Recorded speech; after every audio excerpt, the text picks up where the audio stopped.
નવલી નવરાત્રીના આજે 9મા નોરતે એટલે 8મના દિવસે અમે અહીંયા અયોધ્યાનગર સોસાયટીની અંદર અહીંયા આવ્યા છીએ અને માતાજીના આરાધક ટોટલ સોસાયટીના મહાનુભાવો અને રહેવાસીઓ અહીંયા હાજર છે અને અહીંયા મેન એક નવો ઉત્સાહ એવો પણ જોવા મળ્યો કે જે માનસરોવર અને એને કૈલાશ પર્વતની જે પરિક્રમા કરે અને એક અહીંયાના વડીલ છે તે આવ્યા છે અને એમની જોડે આપણે ચર્ચા કરશું.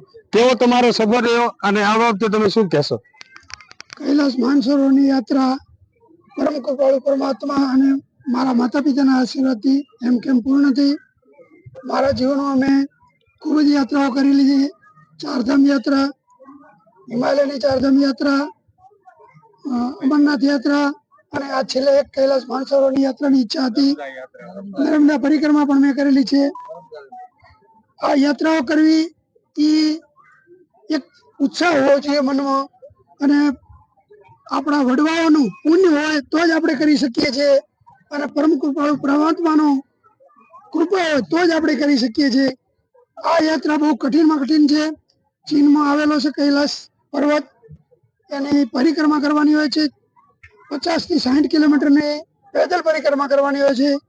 જોકે હું તો ચાલી નતો શક્યો અને ઘોડા ઉપર મેં પરિક્રમા કરેલી છે અને માનસરોવર ની પરિક્રમા પણ વ્હીકલમાં કરેલી છે. એ 120 કિલોમીટરની છે. બહુ અદ્ભુત નજારો છે. જ્યાં મંદિર નથી, ધજા નથી, પૂજારી નથી, કૈલાસ પર્વત જ છે. જે હિમ પર્વત છે, એકદમ એના ઉપર બરફ છવાયેલો રહેશે 12 માસ. આજ સુધી કૈલાસ પર્વત ઉપર કોઈ જઈ શક્યો નથી અને જે કોઈ જવાની કોશિશ કરી એ પરત આવ્યું નથી. એવા ત્યાં આપણને એક અનુભૂતિ થાય પરમાત્માની કે સાક્ષાત અહીંયા 33 કરોડ દેવતાઓનો વાસ છે એવી અનુભૂતિ થાય આપણને. નહીતર ત્યાં પર્વત અને ઝરણા સિવાય કાંઈ પણ વસ્તુ નથી, છતાં આપણા આત્માને એમ થાય કે અહીંયા જ 33 કરોડ દેવતાઓ વસે છે. એમની યાત્રા ખૂબ હેમખેમ પૂર્ણ થઈ. આપ સૌ વડીલોના આશીર્વાદથી અને શિવ કૃપાથી મારી યાત્રા પરિપૂર્ણ થઈ. હર હર મહાદેવ. આ વડીલ છે અને એમને આ સોસાયટીના જે પણ સભ્યો છે એમણે બિરદાવ્યા છે, એમને શાલ ઓઢાડીને સન્માન પણ કર્યો છે.